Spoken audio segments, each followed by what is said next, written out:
What's up? Um, yeah, it's tutorial 2. We've made it to the second day in a row. Can you believe it? Congratulate yourself. You have unlocked day 2.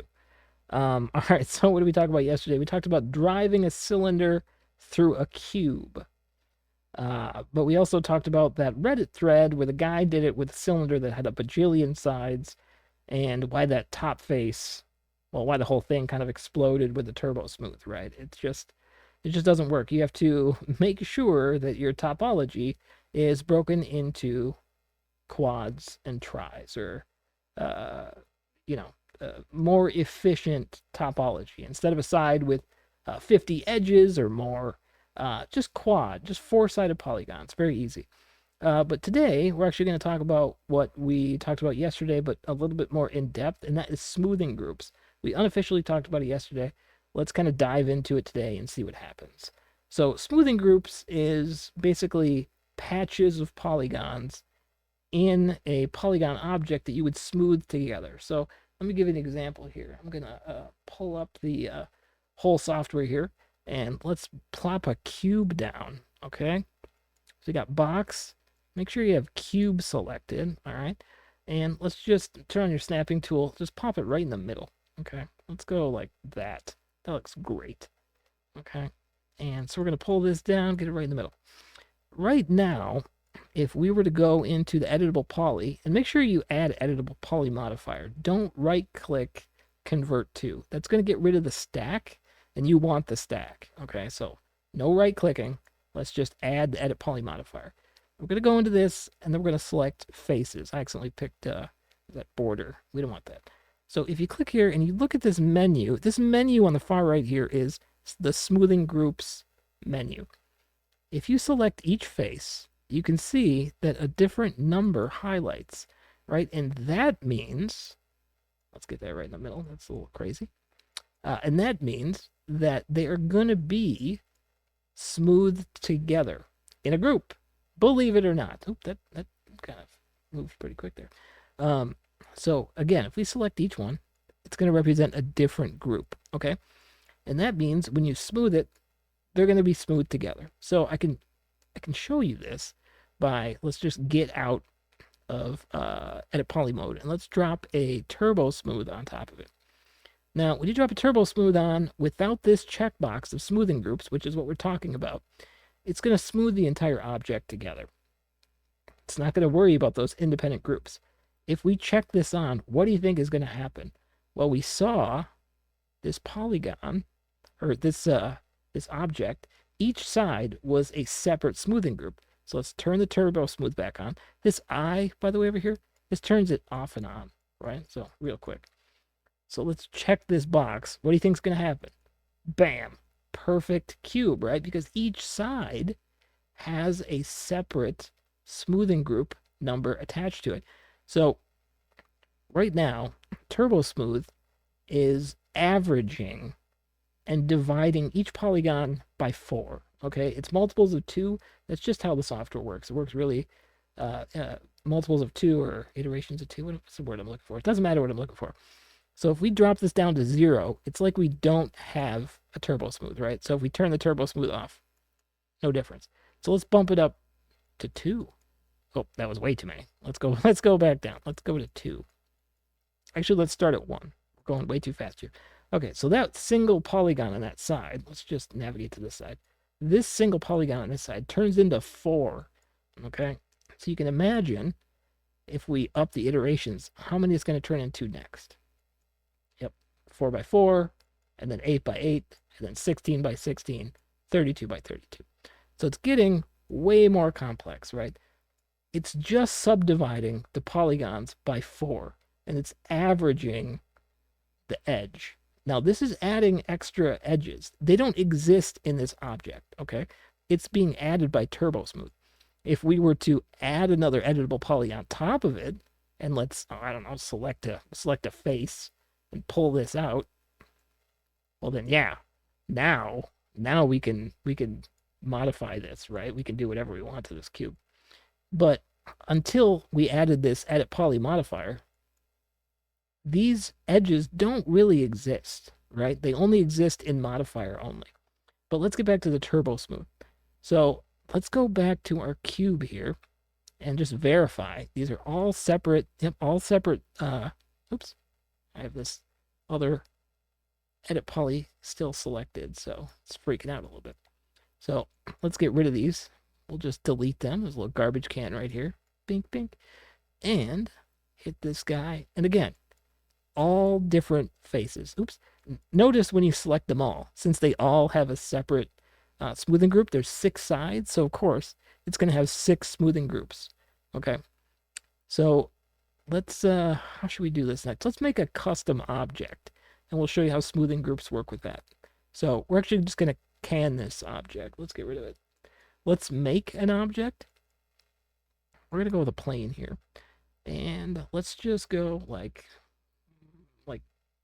that. Okay, and then we're gonna go and let's add an editable poly modifier. So make sure you don't have any length or height segments. If you are seeing length and height, or if you're not seeing them, the menu to turn this on and off is under edge faces, or is under here, under edge faces. Okay, so sometimes you won't see that you have edges. You won't see anything here yet. So let's actually add the editable poly, and I'll turn that back on. So let's select an edge and turn off my snapping tool. Doesn't really matter for you much on this guy. But let's make this object, okay? So I'm going to pull my keyboard up so you can see what I'm doing. I'm just holding shift, and then I'm clicking and dragging. So up, to the right, down, to the right, up, to the right, down, to the right, and yeah, let's leave it like that. We'll go one more. Yeah, that looks good. Okay, so the reason we're doing this is let's deselect the whole thing. Let's go to my keyboard here. You don't need that. You guys have keyboards at home. You know what they look like. Okay, so let's put this right in the middle. Let's turbo smooth this guy. Let's actually get out of the edit poly menu. Just good practice. Now, you don't see the edges. That's what I was talking about. If you want to see the edges on the object you just made, change default shading to edge faces. Sorry if I don't know the name of the menu. I kind of go quick, and I know where everything is. Like I said, I've been using the software for like way too long. I'm an old man. I'm sorry. You're learning software from an old man. Not really. I mean, I guess I'm old. Anyways, so we've got this object. You can see the edges now. It's because we got edge faces on. Another nice thing, this is another shortcut just to save you some time. I don't know. Alt-X if you want to see the X-ray version of it. Or just wireframe altogether is in here. You just hit the drop-down menu. Have steadier hands than mine and say wireframe. And now you can see this object in the wireframe mode. I don't like that, though. It's kind of obnoxious. I just like the edge, show edges. Okay, so let's drop a turbo smooth on this guy. Okay, cool. Looks good, right? Let's up it a couple times. Like that. Okay, it's kind of not spaced as well as a wave could be. We could fix that. But let's see what happens when we turn smoothing groups on. Okay, so what does this mean? Let's turn it off and on. What does that mean? Well, this means that there was only one smoothing group attached to the original object we made. The rest of these faces, remember this extra topology doesn't exist. It only exists because we added this modifier. So these tons of edges, until we convert the object to an editable poly and start working with these edges, don't exist. So we're just messing with our original poly object, this guy right here. So let's check and see if I was right. Let's go to Polygon, and let's check the smoothing group ID. Okay, so I'm going to click here, and this is number 1. We can tell because it's selected. Oh, I got the whole thing selected. Jeez, I must have double-clicked. Sometimes my hands just roll with it. So if I click here, the reason why it didn't show the number is because we had multiple faces selected. If we just select a single, it'll be blue. Notice how this is blue. Okay, so let's see this with the turbo smooth on, and you can see that is the one face. Okay, right there. Let's turn it back off. Oops. Turn that back off. Let's get back into the face mode here. And let's turn that, let's select this face, let's turn it off. And now let's turn Turbo Smooth back on. Okay, so now we have more of a wave, right? So if we turn this on, it looks like it gets rid of that crease, right? Because that polygon is being independently smoothed by a smoothing group. So let's select the one right next to it. All right, let's give this one an independent smoothing group number. Let's just go with 17, whatever. It's really far away. Okay. And let's repeat the pattern. So let's do this one here. Let's make this number 1 also. And let's make this 17. Okay. Kind of seeing how it works, right? Well, these 4 polygons, 1, 2, 3, and 4. Now we're selecting these through the Edit Poly menu. So if we turn this off, we have this icon here selected. This shows you what the end result of your object looks like. If we turn it off, we're no longer going to see with the Turbo Smooth on. I like to have it on so you can see what effect it's having. You don't always want it on. In this case, for this lesson, I want it on. So you can see the polygon I'm selecting and what it's doing to it. Okay, so these 4 polygons here, 1, 2, 3, 4. You can actually see that right here as well. See, it says 4 polygons selected. These 4 polygons don't have a smoothing group. If you notice, none of these are on, okay? So since they don't have a smoothing group, it's almost like they have their own smoothing group. So no smoothing group means they will be smoothed together, okay? So let's actually give them a separate smoothing group. Let's give them 8. The numbers don't really matter. They're just for organizational purposes. Kind of helps you remember. And you can use the same smoothing groups as long as they're not touching. If they're touching, if those polygons are touching like these two, let's give these ones a separate one. Like these 2 polygons right here. Remember, we got this Turbo Smooth on. So let's just give these 2, and we'll turn the Turbo Smooth back on, a separate smoothing group. Now, as you can see, they're being smoothed together, just these 2 polygons. If we turn it off, oops, I think I clicked a couple of them. My bad. And you go right back to normal. So let's get rid of all of them. So select them all, and there's a clear smoothing groups button, or clear all, and we go back to our original one. So how do we get this to be like the cube? I want to make it so that each edge is smooth, but there's no wave in it, right? Well, we do just what the polygon cube that we made does. Sorry, English. You want to make sure that every face has a separate smoothing group attached to it. So you can go through each one and just give it a separate smoothing group. Okay. Sorry, my hands are a little shaky. I'm not super good at clicking when I'm trying to inform, or I don't know, whatever we're doing here. And then let's just leave that last one there. So this is the separate type of look you can get from smoothing groups. Now it can get way more advanced, okay? I think I'm going to leave that for another video because at this point, I think maybe, hopefully, you get the idea. Maybe we'll just add some geometry and then kind of show you how that works real quick. So let's turn this Turbo Smooth off. We're going to add some geometry here. Okay, so let's go to edge mode, and then we're going to call it, because I don't want these to go too long. They go a little long. That's my fault. So select all the edges in a row, and we're going to hit connect. Okay, now if we press connect, it's going to put one line down the center. Okay, and let's see what happens when we take away. Let's get rid of all the smoothing groups first off. Let's go like this, and let's clear all. So if we turbo smooth this, turn that back on, it's going to be a wave. And now let's go through this guy, and let's give this a separate, let's give these separate.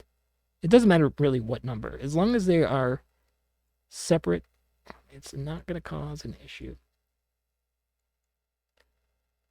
So we'll just keep going through, and then we'll rotate a little bit.